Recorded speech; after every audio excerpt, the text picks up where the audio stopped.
Hi friends, எல்லாருக்கும் வணக்கம். நம்மளுடைய பேஜஸ் வந்து 251 இருந்து 256 வரைக்கும். ஓகேங்களா? ஃபர்ஸ்ட் ஒன் பாருங்க, மெத்திலின் ப்ளூ. இது எப்படி ஞாபகம் வச்சுக்கிறோன்னா, கொஸ்டின்ல ப்ளூ இருக்கு, ஆனால் ஆன்சர்ல நீலம்னு சொல்லிட்டு இருக்காது. இப்போ METHYன்னு ஸ்டார்ட் ஆகுதுல்ல, அதை மெத்திலின் படிக்காம அந்த ஃபர்ஸ்ட் 5 லெட்டர் மட்டும் மீதின்னு மாத்திக்கோங்க. METHY அப்படின்றத மீதின்னு மாத்திட்டா ப்ளூ கலர் போக நம்ம உலகத்துல மீதி இருக்கிறதுலே அதிக கலர் எதுன்னு பாத்தீங்கன்னா கிரீன் கலர் தான் இருக்கும். கரெக்டா? இப்ப ப்ளூ கலர்ன்றது கடலை குறிக்கிற அந்த கலரா இருக்கும், அப்படி இல்லைன்னா வானத்துக்கு இருக்கும். கரெக்டுங்களா? இது போக மீதி இருக்கிறதுலே அதிகமான கலர் எதுன்னு பாத்தீங்கன்னா பச்சை கலர் தான் இருக்கும். கரெக்டா? அதாவது ஃபாரஸ்ட் ஏரியா எல்லாமே சேர்த்து. அப்போ மீதி இருக்கக்கூடியது ப்ளூ கலர் போக என்னதுன்னா பச்சை கலரு. அதை வச்சு கரும்பச்சை அப்படின்றத நம்ம எடுத்துடலாம். ஓகேங்களா? அடுத்து பாருங்க, மெட்ரிட்டிஸ் அப்படின்னு இருக்குங்களா, அதாவது கருப்பை அழற்சி. இப்ப இதுல இருக்கக்கூடியதுல TRI அப்படின்னா ட்ரீட்டி அப்படின்ற மாதிரி சும்மா நாம அப்படி படிச்சுக்கலாம். இப்ப MEனா மீன் அர்த்தம், மீனா நான் அப்படின்னு எடுத்துக்கலாமா? இப்ப வந்து ஒரு பொண்ணு என்ன சொல்றாங்கன்னா, அவங்க வந்து ஒரு ட்ரீட்டி வச்சிருக்காங்க, ஒரு ஒப்பந்தம். அதுக்கு யாரு ஓகே சொல்றாங்களோ, எஸ் சொல்றாங்களோ, அவங்களுக்கு தான் வந்து அவங்க மேரேஜ் பண்ணுவாங்க அப்படின்ற மாதிரி அதை நம்ம எடுத்துக்கிறோம். மீ அப்படின்னா நான் தான் அந்த கேர்ள் அப்படின்னு வச்சுக்கோங்க. நான் வந்து என்ன பண்றேன்னா ஒரு ட்ரீட்டி வச்சிருக்கேன், ஒரு ஒப்பந்தம் வச்சிருக்கேன். கடைசி லெட்டர் எஸ் இருக்கா, அந்த ஒப்பந்தத்துக்கு அந்த ட்ரீட்டிக்கு யார் எஸ் சொல்றாங்களோ அவங்கள தான் நான் மேரேஜ் பண்ணுற மாதிரி நான் ஒரு ஒப்பந்தம் வச்சிருக்கேன். அது என்ன ஒப்பந்தம்னா, மேரேஜ்க்கு அப்புறம் எப்போ வந்து குழந்தைய சுமக்கணும் அப்படின்றத நான் தான் முடிவு பண்ணணும் அப்படின்ற மாதிரி ஒரு ட்ரீட்டியே சொல்றாங்க. அதுக்கு யார் எஸ் சொல்றாங்களோ அவங்கள தான் அவங்க மேரேஜ் பண்ணுவாங்க அப்படின்ற மாதிரி நம்ம இதை எடுத்துக்கிட்டோம். கொஸ்டினை பார்த்தோன்னே மெட்ரிட்டிஸ் அப்படின்றத மீ தனியா, ட்ரீட்டி தனியா, கடைசியா இருக்கக்கூடிய லெட்டர் எஸ் தனியா. அப்ப நான் ஒரு ட்ரீட்டி வச்சிருக்கேன், அதுக்கு எஸ் சொல்றவங்க தான் மேரேஜ் பண்ணுவேன். அந்த ட்ரீட்டின்னு நான் சொல்லிட்டேன். ஓகேங்களா? அடுத்து பாருங்க, மெட்ரோலாஜி அப்படின்னு இருக்குங்களா. இப்போ மெட்ரோ கூட்டல் லாஜி. லாஜினா ஏதோ ஒரு படிக்கிறது நமக்கு தெரிஞ்சிருச்சு. இப்போ மெட்ரோ அப்படின்னு இருக்கு. மெட்ரோனா நமக்கு தெரிஞ்சது ரெண்டு தான், ஒன்னு மெட்ரோ ட்ரெயின், இன்னொன்னு மெட்ரோ வாட்டர். இந்த இடத்துல நம்ம மெட்ரோ ட்ரெயின் எடுத்துக்கலாம். இப்போ ஆன்சர் பாத்தீங்கன்னா அளவையியல், அதாவது அளவுன்னு நம்ம வச்சுக்கலாம். மெட்ரோ ட்ரெயினோட லாஜிக் என்னன்னா, அளவான மக்களை தான் ஏத்திட்டு போக முடியும் அப்படின்றதான் அதோட லாஜிக். ஏன்னா அதுல நிறைய கம்பார்ட்மெண்ட்ஸ்லாம் இருக்காது. அப்ப மெட்ரோ ட்ரெயினுடைய லாஜிக்கே அளவான மக்களை ஏத்திட்டு போறது மட்டும்தான் அப்படின்ற மாதிரி வச்சு அளவை அப்படின்றத நம்ம எடுத்துக்கிட்டோம். ஓகேங்களா? அடுத்து பாருங்க, மெட்ரோபாலிட்டியன் டியூமர் ரெஜிஸ்ட்ரி. டியூமர் அப்படின்னா கட்டின்னு நமக்கு தெரியும். இப்போ நம்ம கேன்சர் டைம்ல கட்டி வருதுல, அப்போ புற்றுன்றது ஈஸியா எடுத்துடலாம். ரெஜிஸ்ட்ரினா பதிவேடு, மெட்ரோபாலிட்டன் சிட்டினா பெருநகர பகுதின்னு தெரியும். ஸோ பிரச்சனை இல்லை. அடுத்து பாருங்க, மெட்ரோ ஹேஜியா அப்படின்னு இருக்குங்களா. இப்போ இந்த மெட்ரோ ஏஜியா அப்படின்றத மெட்ரோ கூட்டல் ஹேஜியா அப்படின்னு மாத்திக்கோங்க. அதாவது இந்த இடத்துல வரக்கூடிய மெட்ரோன்றதுக்கு நம்ம மெட்ரோ வாட்டரை யூஸ் பண்றோம். என்ன சொல்ல வரோம்னா, மெட்ரோ வாட்டரை ஏஜ் ஆனவங்க, ஏன்னா ஹேஜியான்னு வருது இல்ல, அதனால மெட்ரோ வாட்டரை ஏஜ் ஆனவங்க வந்து குடிக்கிறாங்க அதிகமா அப்படின்னா அவங்களுக்கு இந்த மாதிரி மாதவிடாய் பிரச்சனை எல்லாம் வரும் அப்படின்ற மாதிரி நம்ம பொதுவாக எடுத்துக்கலாம். ஓகேங்களா? இதுக்கு முன்னாடி பார்த்த மெட்ரோ எதுக்குன்னா, மெட்ரோ ட்ரெயினுடைய லாஜிக்கு அளவான மக்களை கூப்பிட்டு போறது. இப்ப பார்த்த மெட்ரோ வாட்டரை ஏஜ் ஆனவங்க குடிச்சாங்க அப்படின்னா மாதவிடாய் பிரச்சனைலாம் உங்களுக்கு வரும் அப்படின்ற மாதிரி எடுத்துக்கிட்டோம். ஓகேங்களா? அடுத்து பாருங்க, அதுல கொஸ்டின்ல என்ன இருக்கோ அதே தான் ஆன்சர்ல இருக்கும். ஸோ அது பிரச்சனை இல்லை. நெக்ஸ்ட் ஒன் பாத்தீங்கன்னா MHC ரெஸ்ட்ரிக்டட் அப்படின்னு சொல்லிட்டு கொஸ்டின் பெருசா போகும். MHC அப்படின்னா மேஜர், ஹிஸ்டோ, காம்பேட்டபிலிட்டி, காம்ப்ளெக்ஸ், அந்த மாதிரிலாம் கொஸ்டின் வந்து நம்ம கேட்கறதுக்கு வாய்ப்பு இல்லை. இவ்வளவு லென்த்தா இருக்கிற கொஸ்டின்ஸ் நமக்கு வராது, அதனால நம்ம இதை படிக்க வேண்டாம். ஓகேங்களா? அடுத்து பாருங்க, மைக்ரல் டெஸ்ட். இப்போ இது புரியணும்னா மைக்ரோ அல்புமின்றது நமக்கு புரியணும், அப்பதான் நம்ம அதை படிக்க முடியும் அந்த டெஸ்ட்டை.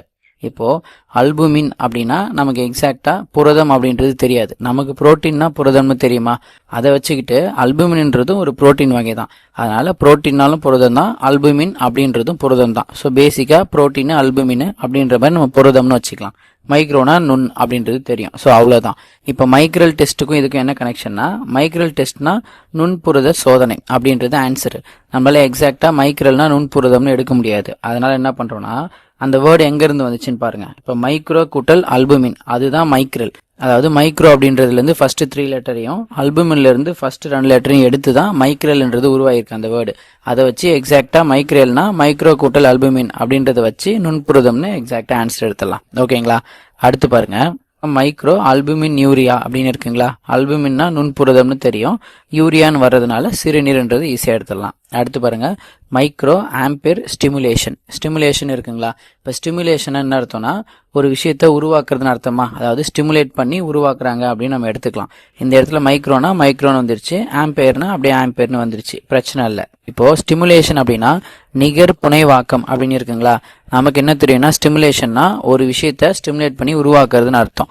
இதை நம்ம எப்படி அவங்களை ஸ்டிமுலேட் பண்றோம்னா, மோட்டிவேஷன் மாதிரி. அதாவது உங்களுக்கு நிகரா யாருமே கிடையாது அப்படின்னு சொல்லிட்டு ஒரு புனைவான ஒரு கதையை அவங்கள சொல்லி மிகப்பெரிய ஆளாக உருவாக்கணும் அப்படின்றதுக்காக நம்ம அவங்கள ஸ்டிமுலேட் பண்ணுறோம். ஸ்டிமுலேட் பண்ணுறத நம்ம மோட்டிவேட் பண்ணுற மாதிரி கூட எடுத்துக்கலாம். என்னன்னு சொல்லி மோட்டிவேட் பண்ணுறோன்னா, உனக்கு நிகராக யாருமே கிடையாது அப்படின்னு நாமளாக ஒரு புனைவான கதையை சொல்லி அவங்கள பெரிய ஆளாக உருவாக்கணுன்றதுக்காக நம்ம அதை சொல்கிறோம். அப்போது நிகர் புனைவாக்கம் அப்படின்ற மாதிரி நம்ம எடுத்துக்கலாம். இது ஒன்ஸ் படித்தாலே ஞாபகம் வந்துடும். ஓகேங்களா?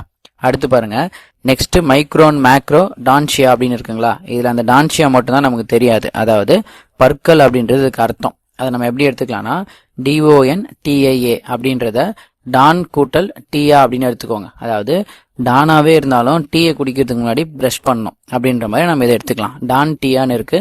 டானாவே இருந்தாலும் டீயை குடிக்கிறதுக்கு முன்னாடி பிரஷ் பண்ணணும். ஓகேங்களா? அடுத்து மைக்ரோ பிராங்கி அப்படின்னு இருக்குங்களா.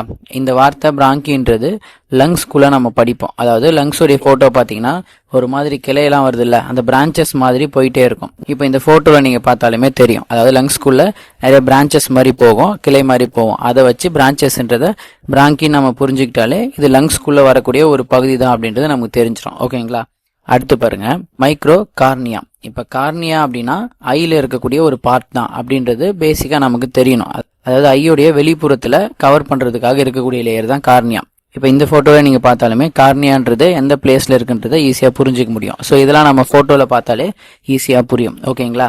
இன்கேஸ் அது மறக்குது அப்படின்னா கூட CORN அப்படின்றத மட்டும் எடுத்தீங்கன்னா கான் அப்படின்னு வருது. கான் அப்படின்னா கண் அப்படின்னு கூட நம்ம எடுத்துக்கலாம். ஓகேங்களா? கண்ணில் வரக்கூடிய ஒரு பகுதி தான், அவ்வளோதான். அடுத்து பாருங்க, மைக்ரோ ஆர்கனிசம்ஸ்னா நுண்ணுயிர்கள், நுண்மிகள், இது பேசிக் தான். அடுத்து மைக்ரோ டியூப்ஸ்னா நுண்குழல்கள். அடுத்து மைக்ரோ பாக்டீரியானா சேம் அதே மாதிரி நுண் குச்சுயிரி, நுண்ணுயிரி. இப்போ அந்த குச்சுயிரின்றது ஈஸியாக நமக்கு தெரியும். ஏன்னா சில பாக்டீரியாலாம் நம்ம பார்த்தோம்னா குச்சி மாதிரி இருக்கும்ல, அதை வச்சே கூட ஞாபகம் வச்சுக்கலாம். அதுக்கு பெருசாக ஷார்ட்கட் தேவைப்படாது. நெக்ஸ்ட் பார்த்தீங்கன்னா மைக்ரோப்ஸ், அதுக்கும் அதே மாதிரி நுண்ணுயிர்கள், நுண்மிகள், சேம் ஆன்சர் தான். நெக்ஸ்ட் பாருங்க, மைக்ரோசெஃபாலிக் அப்படின்னு இருக்குங்களா. மேலே பார்த்தீங்கன்னா மைக்ரோசெஃபாலிக்கு, கீழே மைக்ரோசெஃபாலி அப்படின்னு இருக்குங்களா. ஆன்சர் ரெண்டுமே தலை அப்படின்றது தான். ஐ மீன் அந்த செஃபாலின்னு வந்துச்சுன்னா நம்ம தலை அப்படின்ற மாதிரி ஆன்சர் எடுக்கணும். மைக்ரோன்றது நமக்கு பிரச்சனை இல்லை. இப்போ இதை எப்படி எடுத்துக்கலாம்னா, மைக்ரோன்றது ரிமூவ் பண்ணிடுங்க, அதுக்கு ஆன்சர் சிறிய நுண் அப்படின்னு வரப்போகுது, அது நமக்கு பிரச்சனை இல்லை. இப்போ CEPHAL இந்த 6 லெட்டர் இருக்குல்ல, அதோட மட்டும் ஸ்டாப் பண்ணிடுங்க. அதாவது CEPHAL அப்படின்னு நீங்க எடுத்தீங்கன்னா சீப்பால் அப்படின்னு படிக்கலாம். அதை சும்மா ஒரு விளையாட்டுக்கு சீப்பால்னு படிக்க முடியும். இப்போ எப்படி எடுத்துக்கலாம்னா, சீப்பால தான் நம்ம தலை சீவோம். அப்போ செஃபாலிக்ல சீப்பால் அப்படின்ற ஒரு வார்த்தை உள்ள இருக்கு. சீப்பால தான் நம்ம தலை சீவோம். அதை வச்சு தலைன்ற ஆன்சர் அதுல வரும், நம்ம எடுத்துக்கலாம். ஓகேங்களா? அடுத்து பாருங்க, மைக்ரோசீலியா அப்படின்னு எடுத்துக்கலாம். இப்போ CHELIA அப்படின்றதுக்கு உதடு நம்ம ஆன்சர் எடுக்கணும். அதை சில்லியான்னு படிக்கலாமா? CHELIA அப்படின்றத சில்லியா அப்படின்னு எடுத்துக்கலாம். அப்போ ரொம்ப சில்லியானா என்ன அர்த்தம்? ரொம்ப காரமா நம்ம சாப்பிட்டோம்னா உதடும் சேர்ந்து எரியும். கரெக்டா? அதை வச்சு நம்ம இதை எடுத்துக்கலாம். ரொம்ப சில்லியா காரம் அதிகமா சாப்பிட்டோம்னா உதடும் சேர்ந்து எரியும். அப்போ ஆன்சர் வந்து உதடு. ஓகேங்களா? அடுத்து பாருங்க, மைக்ரோசைட்ஸ். இப்போ மைக்ரோனா நமக்கு பிரச்சனை இல்லை. இப்போ இது இல்லாம வேற ஒரு புது வார்த்தையை அது உள்ள இருந்து நம்ம கிரியேட் பண்றோம். அது என்ன வேர்டு அப்படின்னா OCYTE, அதாவது OCT அப்படின்னு எடுத்துக்கிறோம். அதாவது என்ன சொல்ல வரோம்னா, ஒருத்தவன் என்ன பண்ணுவானா, ஓசியில டீ வாங்கி கொடுத்தா மட்டும்தான் மற்றவங்களுக்கு ஹெல்ப்பே பண்ணுவான். இல்லை அப்படின்னா ஒரு அணு அளவு கூட ஹெல்ப் பண்ணவே மாட்டான் அப்படின்ற மாதிரி நம்ம அதை எடுத்துக்கிறோம். இப்போ ஆன்சர் வந்து ஒரு அணு அப்படின்றதான் நமக்கு வேணும். மைக்ரோனா குறு, அது நமக்கு பிரச்சனை இல்லை. நம்ம எக்ஸாக்டா என்ன பண்ணணும்னா OCT அப்படின்ற வேர்டு அதுலேருந்து நம்ம எடுக்கிறோம். ஓசியில டீ வாங்கி கொடுத்தா மட்டும்தான் ஹெல்ப் பண்ணுவான். இல்லை அப்படின்னா ஒரு அணு அளவு கூட யாருக்கு என்ன பண்ண மாட்டான்னா ஹெல்ப் பண்ண மாட்டான் அப்படின்றத வச்சு அணுன்றதை நம்ம எடுத்துக்கிறோம். ஓகேங்களா? அடுத்து பாருங்க, மைக்ரோ டெலிஷன். இது ஈஸியான ஆன்சர் தான். டெலிஷன்னா இழப்புன்றது அர்த்தம், பேசிக் தான். அடுத்து பாருங்க, மைக்ரோ டான்ஷியா. ஏற்கனவே நம்ம பார்த்துருக்கோம், டானாவே இருந்தாலும் டீயை குடிக்கிறதுக்கு முன்னாடி பிரஷ் பண்ணி தான் ஆகணும் அப்படின்ற மாதிரி. அடுத்து மைக்ரோ ஃபிலேரியே அப்படின்னு இருக்குங்களா. இப்போ நமக்கு ஃபிலேரியசிஸ்னா யானைக்கால் நோயின்றது ஸ்கூல் புக்லேயே இருக்கு. பட் இதுல இருந்து நம்ம எதை எடுத்துக்கலாம்னா FILA அப்படின்ற அந்த வார்த்தையை மட்டும் எடுத்துக்கலாம். அதை நம்ம எப்படி படிக்கலாம்னா ஃபைல அப்படின்ற மாதிரி படிச்சுக்கலாம். அதாவது ஃபைலை இன்னைக்கே முடிச்சாகணும் அப்படின்னு சொல்லிட்டு ஆணை போடுறாங்க ஆஃபீஸர் அப்படின்ற மாதிரி நம்ம இதை எடுத்துக்கிறோம். ஆணைன்றதை யானைன்னு மாத்துறதுக்காக. அதாவது ஃபர்ஸ்ட் 4 லெட்டர் மட்டும் வச்சு ஃபைல அப்படின்னு மாத்திட்டு ஃபைலை இன்னைக்கே நீங்க கம்ப்ளீட்டா முடிச்சுட்டு தான் வீட்டுக்கு போகணும் அப்படின்னு சொல்லிட்டு ஆணை போடுறாங்க பெரிய ஆஃபீஸர். அதனால ஆணைன்றதை யானைன்னு மாத்திட்டோம். அதை வச்சு நம்ம ஈஸியா அதை எடுத்துடலாம் ரிமைனிங். ஓகேங்களா? அடுத்து பாருங்க, மைக்ரோ ஃபிராக்சர். அப்போ நுண்முறிவுன்றது ஆன்சர். இது பேசிக்கானது தான். அடுத்து பாருங்க, மைக்ரோக்ளோசியா அப்படின்னு இருக்குங்களா. இப்ப இதுல GLOSS அப்படின்னு இருக்கா, அதை வந்து நம்ம க்ளோஸ்ன்னு எடுத்துக்கலாம். அதாவது நமக்கு ரொம்ப க்ளோஸ் ஆனவங்க இருந்தாங்கன்னா நாம அவங்களுக்கு நாக்குக்கு ருசியாக சமைச்சு போகணும்னு தோணும்ல, அதை வச்சு இதில் நாக்குன்ற ஆன்சர் நம்ம எடுத்துக்கிறோம். அப்போ க்ளோஸியான்னு வந்தாலே நாக்கு தான், அதுலேருந்து க்ளோஸ் மட்டும் எடுத்துக்கிறோம். நமக்கு க்ளோஸ் ஆனவங்களுக்கு நாக்குக்கு ருசியாக சமைச்சு போகணும்னு தோணும், அப்போ நாக்குன்றது தான் ஆன்சர். அதே மாதிரி தான் கீழே இருக்கிறதும் மைக்ரோக்ளோசியானா சிறு நாக்கு. இப்போ நெக்ஸ்ட் ஒரு வேர்டுக்கு முன்னாடி ஏல ஸ்டார்ட் ஆச்சுனாலே மேக்ஸிமம் அது நெகட்டிவ் கண்டென்ட்ல தான் இருக்கும். அப்போ ஏ க்ளோசியா அப்படின்னா நாக்கு இல்லாததை குறிக்கும். கரெக்டுங்களா? அடுத்து பாருங்க, மைக்ரோ நேத்தியா அப்படின்னு இருக்குங்களா, அதை எப்படி எடுத்துக்கலாம்னா ஜின்றது சைலண்ட் தான், அதை வந்து நம்ம நதியான்னு எடுத்துக்கலாமா? ஏன் அப்படி எடுத்துக்கிறோம் அப்படின்னா எல்லாருக்குமே கேர்ள்ஸில் பொதுவாகவே எல்லாருக்குமே தெரியும்னா நதியா கமல் அப்படின்றது தெரியும். இப்போ நதியா கமல் அப்படின்னா காதுக்கு கொஞ்சம் மேலே போடக்கூடிய எல்லாத்தையுமே அப்படி சொல்லுவாங்கன்னு நினைக்கிறேன், எக்ஸாக்டாக தெரியல. இது எதுக்காக சொல்கிறேன்னா, இப்போ நார்மலாக கம்மல் போடுறாங்கன்னா அது லைட்டாக கொஞ்சம் கீழே வரும், அது நம்மளுடைய தாடையில் வந்து படும். ஆனால் நதியா கமல்ன்றது கொஞ்சம் காதுக்கு மேலே போடுறதுனால அது எக்காரணத்துக்கு ஒன்றும் தாடையில் படுறதுக்கு வாய்ப்பு இல்லை. எதுக்காக சொல்கிறோன்னா ஆன்சரில் தாடைன்னு இருக்கும், அதை வச்சு நம்ம இந்த நதியான்றதை எடுத்துக்கலாம் அப்படின்றதுக்காக சொல்கிறேன். இன்கேஸ் கனெக்ட் பண்ணிக்க முடியலனா கூட நம்ம இதை வேறு மாற்றிக்கலாம். இப்போதைக்கு இது இப்படி வச்சுக்கலாம். ஓகேங்களா? அடுத்து பாருங்கள், மைக்ரோலித்தியசிஸ். லித்திக் அப்படின்னா நமக்கு கல் அப்படின்னு தெரியும். இப்போ மைக்ரோலித்திக்கு மெகாலித்திக்லாம் நம்ம படிச்சிருப்போம்ல ஹிஸ்ட்ரியில், ஸ்டார்டிங் பீரியடில் இருக்கிற ஹிஸ்ட்ரிக்காக. அதே கண்டென்ட் தான் இதுவும். லித்திக்னா கல்லுன்னு நமக்கு தெரியும், அதை வச்சு பொடிக்கற்கள் அப்படின்றது ஆன்சர். அடுத்து பாருங்க, மைக்ரோ பார்ட்டிக்கிள். ஸோ நுண்துகள்ன்றது பேசிக் ஆன்சர் தான். அடுத்து பாருங்க, மைக்ரோஃபாலி அப்படின்னு இருக்குங்களா, ஏற்கனவே மைக்ரோசெஃபாலி பார்த்துருக்கோம், அதுலேயுமே தலை அப்படின்ற ஆன்சர் வரும், இங்கேயுமே அது இருக்குது. இருந்தாலும் இதில் சிஇன்ற அந்த லெட்டர் இல்லை. நம்ம ஸ்ட்ரைட்டாக இது எப்படி எடுத்துக்கலாம்னா PHALYன்றத பலின்னு எடுத்துக்கலாம். அதாவது இப்போ தலையை வெட்டி பலி கொடுப்பாங்கல்ல, அப்படின்ற அடிப்படையில் இதுக்கு ஸ்ட்ரைட் ஆன்சராக பலி கொடுக்குறாங்க, தலையை வெட்டி அப்படின்றதுனால தலைன்ற ஆன்சர் எடுத்துப்போம். ஓகேங்களா? அடுத்து பாருங்க, மைக்ரோப்தால்மியா அப்படின்னு இருக்குங்களா. பொதுவாகவே ஆப்தால்மியா அப்படின்னா கண்ணுன்ற மாதிரி நம்ம நிறைய இடத்துல படிச்சிருப்போம். ஸ்கூல் புக்லேயுமே கூட நம்ம ஜெரோப்தால்மியா அப்படின்றதுலாம் கண்ணுடைய குறைபாடுலாம் நம்ம படிக்கக்கூடிய ஒரு டேர்மில் வரும், ஜெரோப்தால்மியா அப்படின்ற வார்த்தைலாம். அப்போது பொதுவாகவே ஆப்தால்மியா அப்படின்னா கண்ணு. இன்னுமே எக்ஸாக்டாக ஞாபகம் வரணும்னா இப்போ நம்ம கண்ணாடி வாங்குற கடையெல்லாம் ஆப்டிக்கல் ஸ்டோர் அப்படின்னு சொல்லுவோம்ல, அதை வச்சு வேணா கூட ஈஸியாக நம்ம புரிஞ்சிக்கலாம். அப்போது ஆப்தால்மியானா கண்ணுன்னு தெரிஞ்சாலே போதும். ஸோ குறுகுவிழி குறுங்கண் அப்படின்றது ஆன்சர். மைக்ரோன்னு வர்றதுனால அந்த குறுன்றது வருது, நம்மளால ஈஸியாக புரிஞ்சிக்க முடியுது. அடுத்து மைக்ரோ பிளான்ட்ஸ்னா நுண் தாவரங்கள். நெக்ஸ்ட் பாருங்க, மைக்ரோ ப்ரூலன் கன்ஜெக்டிவிட்டிஸ். இப்போ மெடிக்கல் டேர்மில் கன்ஜெக்டிவிட்டிஸ்னா நம்ம கண்கட்டிலாம் வருது இல்லை, அதை குறிக்கிற வேர்டு தான் அது. நம்ம அதை எப்படி வச்சுக்கலாம்னா கன்ஜெக்டி கண்கட்டி அப்படின்ற மாதிரி வச்சுக்கலாம். ஓகேங்களா? அடுத்து பாருங்க, ஏன்னா இப்போ அதில் கண்கட்டின்னு தெரிஞ்சிருச்சுனாலே அதுலேருந்து நமக்கு அந்த சீடெலாம் வரும் நமக்கு தெரியும். ஸோ அதை ஈஸியாக நம்ம ஞாபகம் வச்சுக்கலாம். அடுத்து மைக்ரோஸ்கோப்னா நுண்ணோக்கி, அதில் எந்த பிரச்சனையும் இல்லை. அடுத்து மைக்ரோஸ்டோமியா அப்படின்னா சிறிய வாய் அப்படின்னு அர்த்தம். இப்போது மைக்ரோனா சிறிய நமக்கு தெரிஞ்சிருச்சு, ஸ்டோமியா அப்படின்றத நம்ம ஸ்டொமக்னே வச்சுக்கலாம். அதாவது ஸ்டொமக்குக்கு ஒரு சின்னதாக ஒரு விஷயம் போகணுன்னாலுமே வாய் வழியாக தான் நம்ம போக முடியும். அப்படின்ற அடிப்படையில் மைக்ரோஸ்டோமியா, மைக்ரோனா சின்னது, சின்னதாக ஒரு விஷயம் ஸ்டொமக்குக்கு போகணும்னா கூட வாய் வழியாக தான் போகணும் அப்படின்ற அடிப்படையில் ஸ்டோமியான்னு வந்தால் வாயின்னு நம்ம ஆன்சர் எடுத்துடலாம். ஓகேங்களா? நெக்ஸ்ட் ஒன் பாருங்க, microstructure of bone tissue. போன்னா எலும்பு, டிஷ்யூனா திசுன்னு இருக்குது, மைக்ரோ ஸ்ட்ரக்சர் அப்படின்னா நுண் அமைப்பு. ஸோ இதில் பிரச்சனை இல்லை. அடுத்து மைக்ரோ சர்ஜரி. சர்ஜரினா அறுவைன்னு நமக்கு தெரியும், ஸோ அதுவும் ஓகே தான். அடுத்து மைக்ரோடோம் அப்படின்னா நுண் பகுப்பான், நுண் வெட்டு அப்படின்னு இருக்குது. இப்போது இதுக்கு சும்மா காமெடிக்கு என்ன பண்ணலான்னா மைக்ரோடோம் அப்படின்றத அந்த டோம்னு ஒரு ஆன்சர் வருதுல்ல, மைக்ரோடோமு ஆன்சரில் வெட்டி டோம் அப்படின்ற மாதிரி சும்மா ஞாபகம் வச்சுக்கலாம். இது ஞாபகம் இருக்குமான்னு தெரியல, ஏன்னா இது நல்ல ஷார்ட்கட் கிடையாது. பட் அந்த ரைமிங் வேர்டுக்காக நம்ம சும்மா அப்படி வச்சுக்கலாம். அதாவது மைக்ரோடோமு ஆன்சரு வெட்டி டோம் அப்படின்னு வச்சுக்கிட்டோம். வெட்டி டோம்ன்றதுலேருந்து வெட்டினா நமக்கு பகுக்க முடியும், ஸோ பகுப்பான். ஸோ அது ஈஸியாக எடுத்துட முடியும். ஸோ இப்போ எக்ஸாக்டாக அந்த சவுண்டை மட்டும் வச்சு தான் நம்ம ஆன்சர் பண்ணுறோம். யாராச்சும் மைக்ரோடோம்னு கேட்டாங்கன்னா மைக்ரோடோமு அதே சவுண்டில் வர்றது வெட்டி டோமு. ஸோ ஆன்சரில் வெட்டு அப்புறம் பகுக்கிறது அப்படின்ற மாதிரி இருக்குன்னு சொன்னால் போதும். அடுத்து பாருங்கள், மைக்ரோ டியூபிள்ஸு. டியூபிள்ஸ்னால் குழல்கள் நமக்கு தெரியும், ஸோ பிரச்சனை இல்லை. அடுத்து மைக்ரோ வாஸ்குலர். இப்போ நம்ம நிறைய சிஸ்டம் படிப்போம்ல, எக்ஸ்கிரீட்டரி சிஸ்டமு, டைஜஸ்டிவ் சிஸ்டமு, இந்த மாதிரி படிக்கிறோம்ல, அதில் வரக்கூடிய ஒன்று வாஸ்குலர் சிஸ்டம்னு ஒன்று வரும். வாஸ்குலர் சிஸ்டத்துக்குள்ளே தான் நம்ம பிளட் சிஸ்டம்லாம் படிப்போம். அதனால தான் இது நாளம் சார்ந்த ஒன்றா இருக்குது. கரெக்டுங்களா? ஸோ எக்ஸாக்டாக வாஸ்குலர்னா பிளட் சிஸ்டம் சார்ந்தது, அதனால் அது எல்லாமே நாளம் சார்ந்தது இருக்கிறதுனால ஆன்சராக நாளம் சார் அப்படின்னு இருக்கும். ஸோ அதை வச்சு நம்ம இதை கான்செப்டாக ஞாபகம் வச்சுக்கலாம். ஓகேங்களா? அடுத்து பாருங்க, மைக்ரோவில்லி. மைக்ரோவில்லி அப்படின்றது தான் நம்ம சாப்பிட்ற சாப்பாட்டில் இருந்து நமக்கு தேவையான எனர்ஜியை பிரித்து எடுக்கிறதுக்கு ஹெல்ப் பண்ணக்கூடிய ஒரு விஷயம். ஓகேங்களா? இப்போ இது எக்ஸாக்டாக அந்த ஃபோட்டோவை பார்த்தீங்கன்னா கூட உங்களுக்கு ஈஸியாக புரிஞ்சிக்க முடியும். அதாவது வில்லி ஆன்சர் வந்து விரலி அப்படின்ற மாதிரி சும்மா பேசிக்காக வச்சுக்கலாம். நம்மளோட விரல் மாதிரி அதோட ஷேப்ஸ் இருக்கிறதுனால அது அப்படி சொல்கிறாங்க. நாம் ஜஸ்ட் வில்லி விரலி அப்படின்ற மாதிரியே நாம் வச்சுக்கலாம். ஓகேங்களா? அது நல்லா ஹைட்டாக போடுறதுனால நீட்சின்ற மாதிரி சேர்ந்து சொல்கிறாங்க. ஸோ ஃபோட்டோ பார்த்தாலுமே நமக்கு ஈஸியாக புரிஞ்சிடும். ஓகேங்களா? அடுத்து பாருங்க, மைக் டியூரிஷன் அப்படின்னு இருக்குங்களா, இதுல என்ன இருக்குன்னா யூரிஷன் அப்படின்ற மாதிரி முடியுது. அதனால சிறுநீர் போக்கு அப்படின்றத ஈஸியா நம்ம ஆன்சர் எடுத்துடலாம். ஓகேங்களா. அடுத்து இப்போ 2 வார்த்தைக்கு போட்டோ மூலியமா பாத்தீங்கன்னா ஈஸியா இருக்கும். அதாவது மிட் ஆக்சிலரி லைனுக்கும் மிட் கிளாவிகுலர் லைனுக்கும் எக்ஸாக்டா இந்த போட்டோவை பாருங்க, ஈஸியா புரியும். அதாவது மிட் ஆக்சிலரி லைன் அப்படின்னா அக்குள் நடுக்கோடு அப்படின்னு சொல்றாங்க, ஈஸியா இதுல பார்த்தாலும் புரியும்.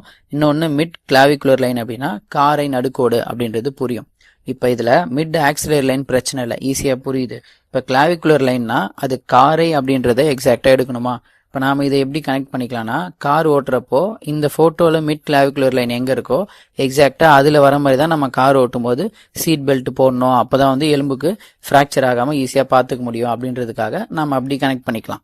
அதாவது காரை ஓட்டுறப்போ அந்த சீட் பெல்ட்டை எதுக்கு நேரா போடணும்னா அந்த கிளாவிகுலர் லைனுக்கு நேரா போடணும். ஏன்னா அங்கதான் போன் இருக்கு, பிராக்சர் ஆகாம தடுக்கிறதுக்காக இந்த லைனுக்கு நேரா போடுறோம் அப்படின்ற மாதிரி ஞாபகம் வச்சுக்கலாம். ஓகேங்களா.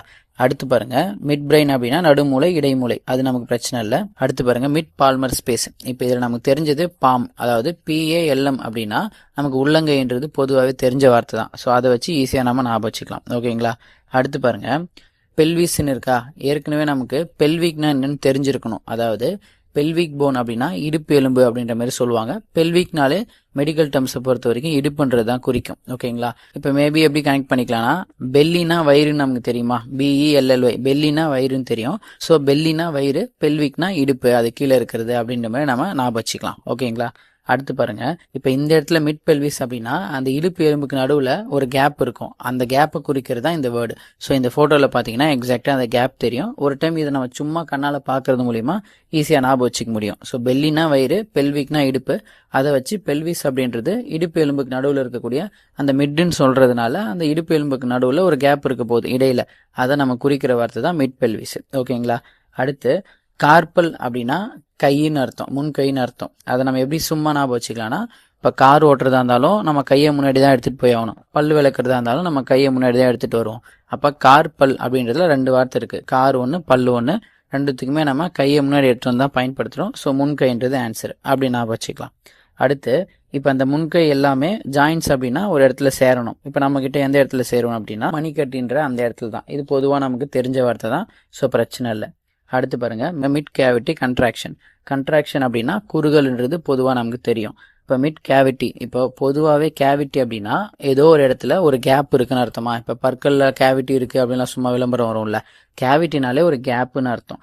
அந்த கேப் அப்படின்றதுக்கு எக்ஸாக்டா தமிழ்ல இன்னொரு வார்த்தை கூபகம் அப்படின்னு ஒரு வார்த்தை இருக்கு. அதாவது இடையில இருக்கக்கூடிய அந்த கேப்புக்கு இன்னொரு பேர் என்ன அப்படின்னா கூபகம் அப்படின்றது. இதை பொதுவாக சும்மாவே ஞாபகம் வச்சுக்கோங்க. அதாவது ஒரு இடத்துல ஒரு கேப் இருக்குன்னா மெடிக்கல் டேர்மை பொறுத்த வரைக்கும் தமிழ் என்ன சொல்றோம்னா கூபகம் அப்படின்ற மாதிரி நம்ம சொல்றோம். கேவிட்டின்ற அந்த வார்த்தைக்கு நம்ம பயன்படுத்துறது, இல்லைன்னா பொதுவாக ஒரு கேப் இருக்கிற ஏரியாவை நம்ம சொல்றதுக்கு கூபகம்ன்ற வார்த்தையை நம்ம பயன்படுத்துறோம். அவ்வளவுதான். இது பேசிக்கா நம்ம தெரிஞ்சுக்கிறது தான். ஏன்னா இப்ப இந்த பெல்விஸ் ரீஜன்லயுமே ஒரு கேப் இருந்துச்சு, அதையுமே நம்ம கூபகம் தானே சொல்றோம், அதே வார்த்தை தான் இது. இப்ப இதில் நம்ம ஷார்ட்கட் இல்லாம பார்த்தது வாஸ்குலர் சிஸ்டம். வாஸ்குலர் சிஸ்டம்னா அந்த பிளட் சிஸ்டம்னு நமக்கு தெரியணும், அதை வச்சுதான் நம்ம நாளம் சார்ந்ததுன்னு எடுத்தோம். இன்னொன்று என்ன அப்படின்னா இப்ப பார்த்தா கேவிட்டி. கேவிட்டி அப்படின்னா ஒரு இடத்துல கேப் இருக்கக்கூடியது. பொதுவாக மெடிக்கல் டேர்ம்ல கேப் இருந்தாலே நம்ம தமிழ்ல கூபகம்ன்ற வார்த்தையை பயன்படுத்துறோம். எப்படி நம்ம இந்த பெல்விஸ் ஏரியாவுக்கு பயன்படுத்தணுமோ அந்த மாதிரி இந்த 2 மட்டும் அப்படியே ஞாபகம் வச்சுக்கிறோம். சரிங்களா.